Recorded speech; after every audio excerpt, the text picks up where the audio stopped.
Bienvenue à tous pour cette nouvelle interview.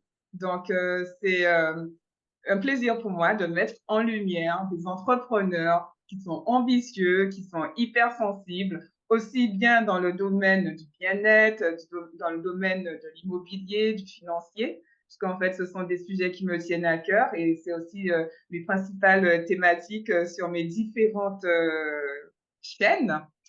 Alors, aujourd'hui, j'ai le plaisir d'accueillir Élodie. Élodie, on s'est connus à la maison Cocon et Papillon, puisque c'est elle qui a créé cette maison. C'est la maison du bien-être et de la parentalité. Et donc, du coup, ben, Élodie, est-ce que ben, tu peux nous dire comment tu te sens aujourd'hui? Quel est ton baromètre émotionnel, ton mood du jour? Bonjour à tous.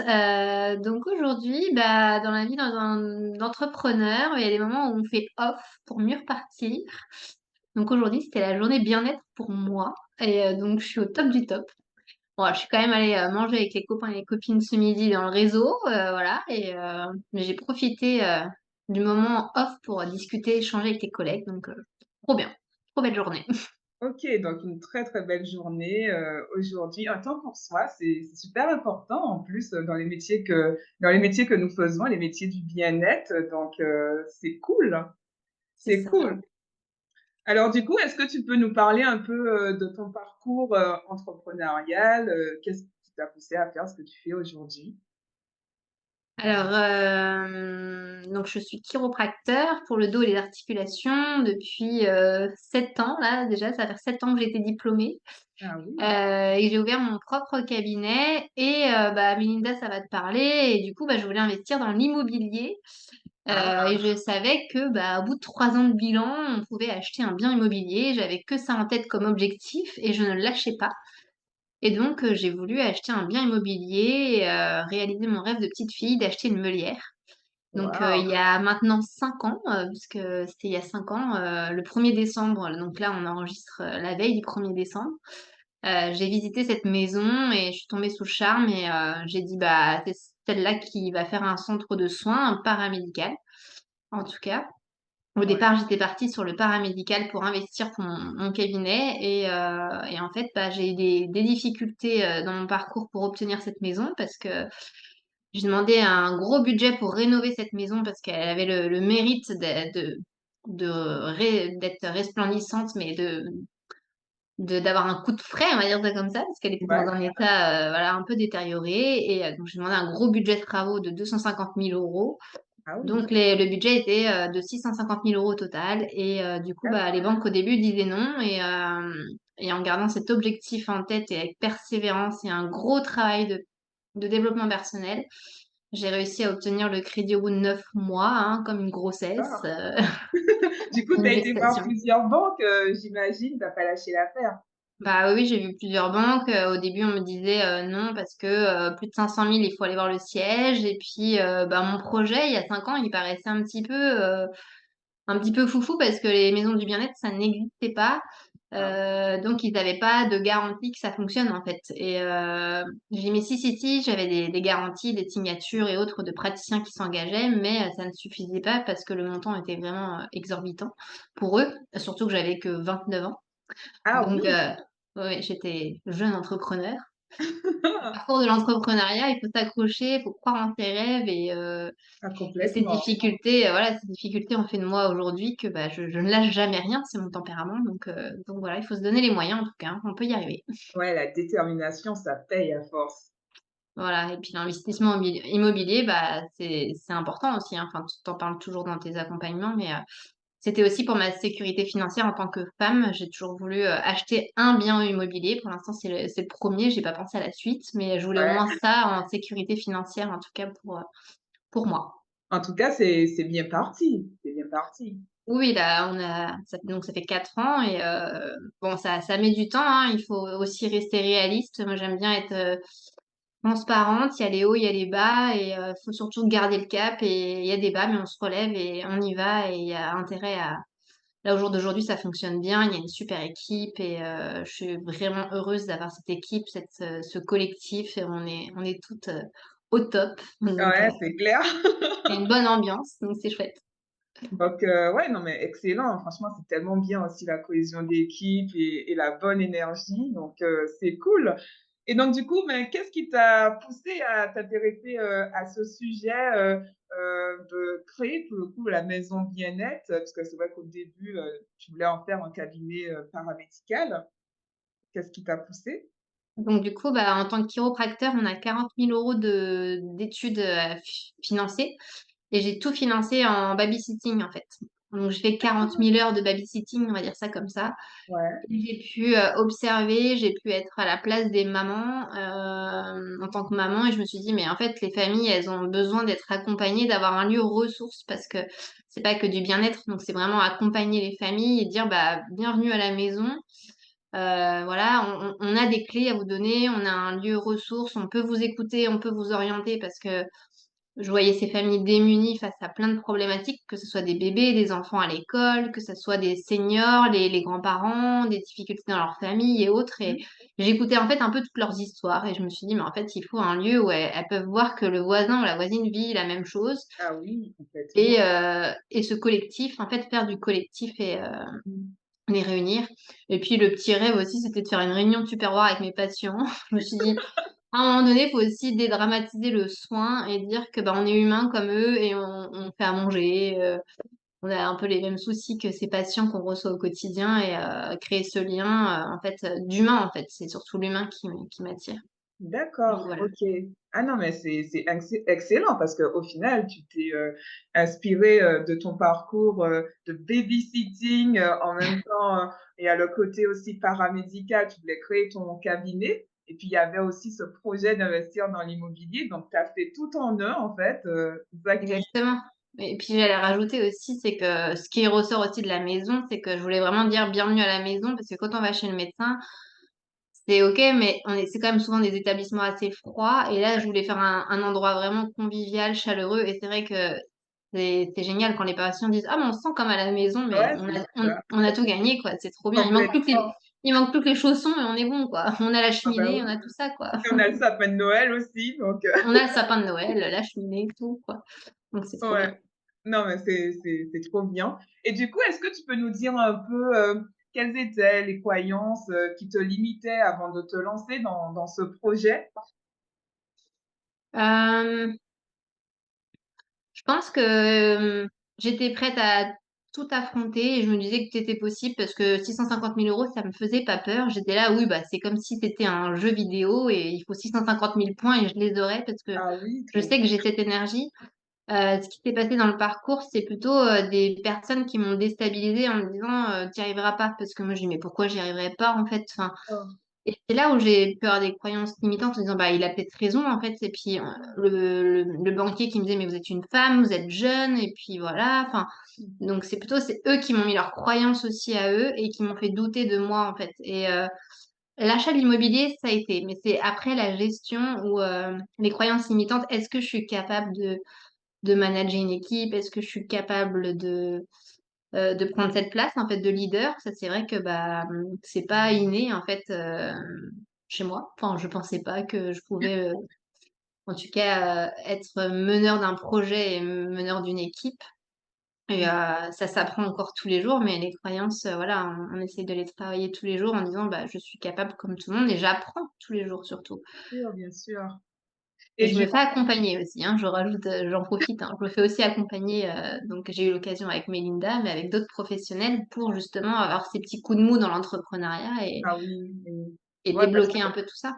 ouais, parce que quand l'environnement, autour, bah, n'est pas branché sur des projets, bah, aussi importants, donc ils peuvent aussi nous, projeter leurs peurs et leurs croyances et du coup, ça peut te déstabiliser dans tes projets donc c'est bien parce qu'au final, tu t'es formé, tu t'es fait accompagner, et c'est super important. On ne cesse de le répéter. En fait, on a besoin aussi, de ça pour évoluer et grandir et oui, la question que je vais te poser aussi, parce que bon, on est aussi sur de l'immobilier, comment ça s'est passé pour toi pour, la gestion des travaux? Parce que j'imagine que ça aussi, ça a été, un gros truc. Alors, à 29 ans, en fait, déjà je suis, ma nationalité est portugaise, on va faire un peu les mais, on a souvent les travaux et autres et j'ai souvent vécu dans les travaux, dans ma famille Ah oui. et moi, je suis arrivée dans la maison, j'ai dit: «De toute façon, c'est pas grave, faut faire les travaux, ça va, tout va bien se passer, en fait». Et en fait, j'ai appris au fur et à mesure et puis je suis arrivée le premier jour du chantier, puis on m'a dit: «C'est qui le chef, de travaux ou Ah autre?» oui, d'accord. Je «Quoi?» Je dis: «Quoi? De quoi vous parlez?» Et je dis: «Bah, c'est moi». Et là, en fait, bah, je me suis retrouvée, chef de chantier et en fait, pareil, je veux donner l'espoir à tout le monde peut y arriver. Je me suis juste retrouvée à regarder des vidéos YouTube pour Ah oui, confirmer mes choix. Alors, la fondation, elle est comment et autres, enfin, je regardais plein d'articles sur internet et autres pour mener ces travaux à bien. Après, j'ai été très, très bien entourée par ma famille, ça c'est à qui bien. je pouvais donner des conseils, demander des conseils. Oui. Mais je devais prendre mes choix toute seule et parler à des hommes aussi, parce que souvent les personnes qui font les travaux, c'est des hommes. Je Ah reviens oui. encore sur ce côté féminin et parler à une équipe masculine et plus jeune, j'étais plus jeune aussi donc Mmh. c'est intéressant mais faut bien choisir ses ouvriers, prendre le temps et surtout trouver, des gens avec qui, il y a de la recommandation. Je pense que c'est hyper important. Oui, ça c'est super important, Enfin, surtout pour ceux qui veulent investir, trouver des gens, qui ont déjà travaillé chez quelqu'un et autres, déjà c'est rassurant. ouais. Et avoir quelqu'un avec qui on peut avoir confiance parce que mener des gros travaux comme ça, je suis ravie d'avoir eu quelqu'un, avec qui je pouvais échanger et qui comprenait mes peurs, parce que je comprenais rien du tout. Ah bah oui, c'est sûr et en plus, en tant que femme, sur, des milieux masculins, enfin, des milieux comme ça et c'est assez compliqué et être chef de projet, oui, il va vraiment, s'imposer Voilà, complètement. après j'avais un bon petit frère, bricoleur qui m'a Ah aidée, qui m'a soutenue, qui venait tous les week-ends de Lyon et je lui en remercie encore vivement parce que la famille, c'est important. ouais, Et sans lui aussi, à la maison, on n'aurait pas pris, toute cette dimension donc la famille, c'est important si on peut c'était aussi une maison familiale, hein, cet esprit de bien famille, sûr, bah, c'est l'idée en fait. donc je le remercie et puis oui, je l'ai pas dit au début, mais il a permis aussi que la maison, prenne vie aussi au niveau immobilier, voilà, il y avait besoin du soutien de la famille. J'ai dû emprunter aussi à toute ma famille et voilà, financièrement et la famille a dû être là aussi pour un peu soutenir, quoi. D'accord, OK. Bon, bah, félicitations en tout cas pour ce projet, mené avec succès.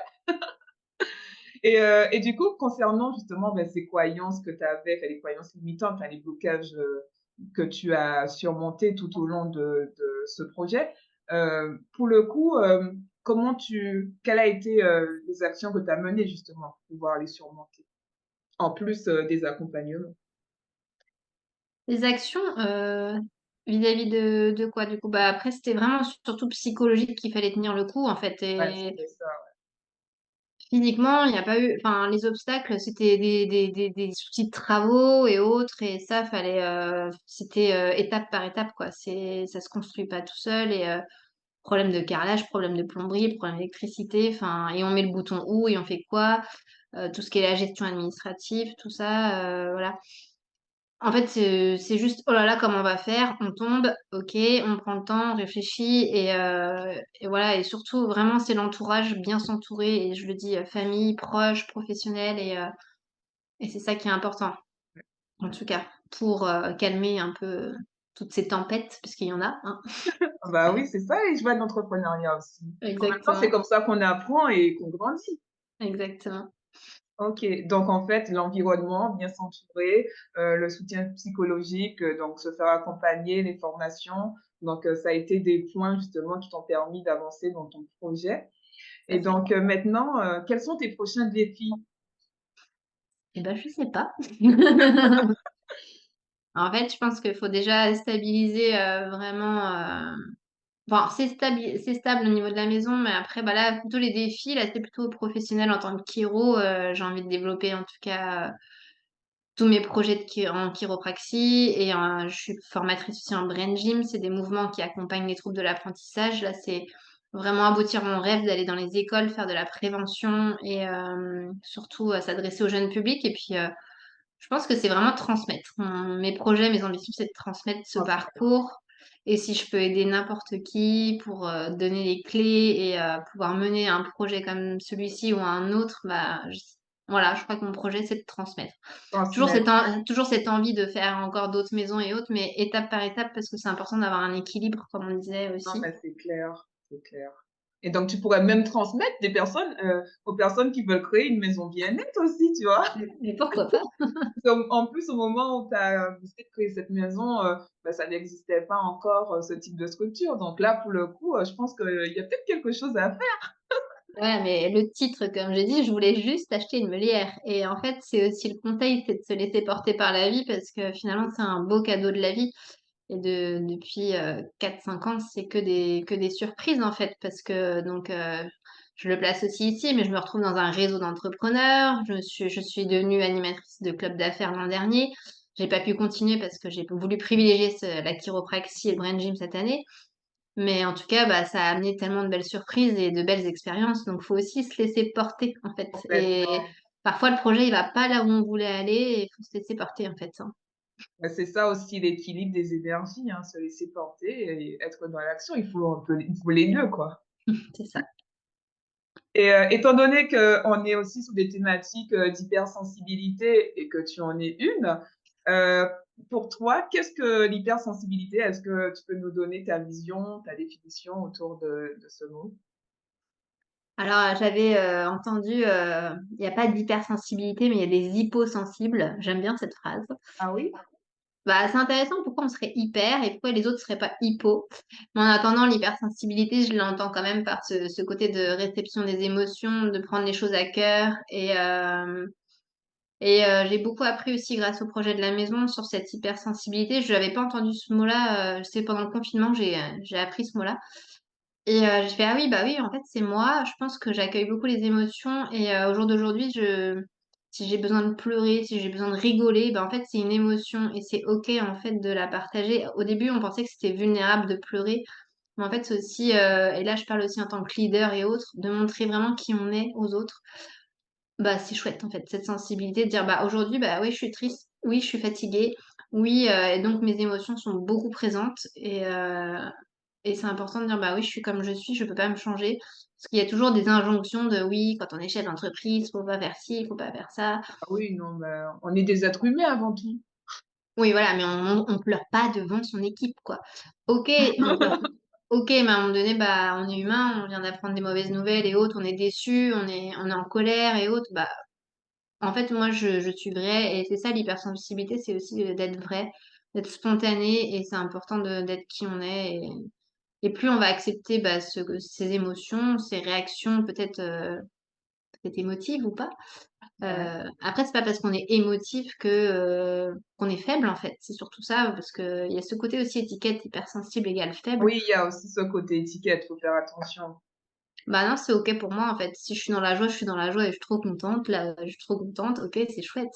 Mais j'ai le droit aussi de dire: «Bah, je suis triste et je suis en colère et j'ai besoin d'être seule» et accepter que, bah, tout est pas rose non plus. Donc voilà, pour moi, un peu cette hypersensibilité, et même dans l'entrepreneuriat, en fait, c'est important de dire: «Bah, aujourd'hui, c'est OK pour moi et d'autres, ce serait pas OK» et s'écouter, en fait, surtout. L'hypersensibilité permet de s'écouter, hein. Mmh. Ouais, s'écouter et puis, c'est aussi une grande force, j'ai envie de dire. Donc, souvent les gens, ils le voient comme une faiblesse, mais c'est important de justement de se laisser, transpercer, j'ai envie de dire, laisser traverser les émotions comme elles viennent, en fait. C'est ça, mais ma mère, se reconnaîtra en disant: «Élodie, c'est gens qui rient, gens qui pleurent». C'est OK, en fait. Maintenant, au jour d'aujourd'hui, on peut me dire ça, c'est OK. Bah oui. OK. Et du coup, comment tu la gères, cette, hypersensibilité au quotidien, au niveau entrepreneurial? Bah, c'est un peu ce que je disais, en fait. Je pense qu'il y a des moments quand je sais que ça va pas, bah, en fait, j'arrive à aller me mettre dans ma grotte en me disant: «Bah, là, je peux pas être au contact des autres, je suis pas en capacité d'écouter, je suis pas en capacité de parler».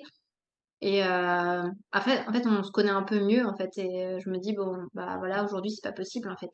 Je peux pas faire une réunion si vraiment ça déborde et il y a trop de débats». Après, on fait comme on peut, on s'adapte. S'il y a réunion, il y a réunion. Mais si on peut adapter déjà son emploi du temps un petit peu avec, ce côté, après il y a aussi on va rajouter aussi les menstruations et autres parce qu'il y a l'entrepreneuriat avec le cycle des règles et autres, je place aussi parce Ah que bah oui, nous sommes des femmes. l'hypersensibilité, elle est là aussi, en fait, quand les menstruations arrivent, quand les règles arrivent, bah, on a besoin de se reposer et ça va aussi avec l'entrepreneuriat et Mmh. donc quand on est hypersensible, je pense qu'on est à l'écoute de ce corps et bah, voilà, aujourd'hui, j'ai besoin de me reposer, j'ai besoin de ce temps, cette journée bien-être. on fait comme on peut pas toujours se l'imposer, mais si on peut le faire, si je peux le faire, en tout cas, je le fais. Mais c'est important ces moments de bien-être. On en a besoin. On a tous besoin de ça. Voilà, mais écouter son corps aussi, c'est ça dans l'entrepreneuriat, c'est ça, c'est dire, bah, si on peut le faire, on le fait. Parce que bien sûr que quand on a des impératifs, on doit y aller, hein. Il faut être aussi réaliste. OK. OK, OK et du coup, qu'est-ce que ça t'apporte, justement, bah, cette hypersensibilité? Est-ce que toi, tu la verrais comme une force, au quotidien? Qu'est-ce que ça t'apporte? Bah, je pense que oui, c'est être allé en capacité, d'écouter les autres, de comprendre les autres surtout et d'accueillir les émotions des autres et dire, voilà, bah, il est pas en forme aujourd'hui, c'est OK. Pareil, je rajoute encore ça, mais c'est vraiment comprendre mieux, l'autre aussi. Plaisir. Ouais, Si on se comprend mieux soi, on peut accepter plus les choses des autres complètement, et aussi apprendre à mettre ses limites aussi. Ça, c'est pas OK pour moi, c'est pas je suis pas d'accord. Apprendre à dire non, parce qu'être hypersensible, c'est aussi se protéger de ce qu'on veut pas, en fait. Enfin, dire ça, ça je ne veux pas, je ne veux plus, bah, oui. c'est De toute important. Mmh, façon, plus, tu apprends à te connaître, et mieux tu vis, avec cette hypersensibilité au quotidien. c'est ça. Du coup, est-ce que maintenant tu veux nous dire, bah, un point sur, tes accompagnements, tes offres, ce que tu proposes? Alors, du coup, ce que je disais donc en chiropraxie, bah, c'est tout ce qui est dos, articulation, on travaille sur le système nerveux. Un bon système nerveux au niveau physique, chimique et émotionnel permet de mieux s'adapter face au stress. Donc on appelle ça des ajustements en redonnant la mobilité au niveau de la colonne et ça aussi, bah, ça fait partie de mon d'être accompagnée, par mes collègues. Bah, voilà, on est plus apte à recevoir du stress, en tout cas à réagir face au stress. Donc j'accompagne mes patients, pour des douleurs mécaniques, mais ça peut être aussi émotionnel. Et puis, bah, la kinésiologie, donc le brain gym, c'est 26 mouvements qui permettent, de revenir dans l'apprentissage et ça aussi, ça a été, un accompagnement. Je me suis formée en même temps que je créais aussi, la maison.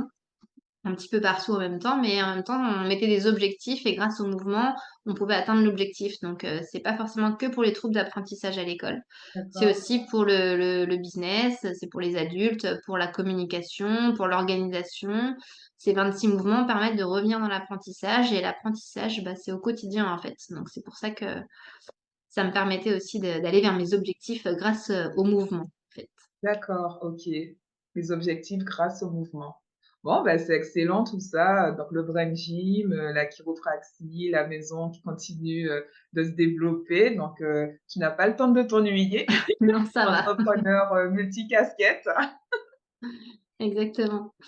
Bah, c'est la créativité, en fait, ce que j'allais rajouter aussi, cette créativité, avoir des projets, bah, c'est cette envie de créer, de fédérer, de réunir, parce que cette maison aussi, elle réunit des réseaux de professionnels de bien-être ou aussi, des réseaux d'affaires et vraiment cette maison qui réunit les gens, c'est ma passion, en fait, de Ouais, réunir c'est ta les gens. passion. C'est dans ta mission de vie. Exactement. OK. Bah, du coup, est-ce que tu veux nous dire, un mot pour la fin?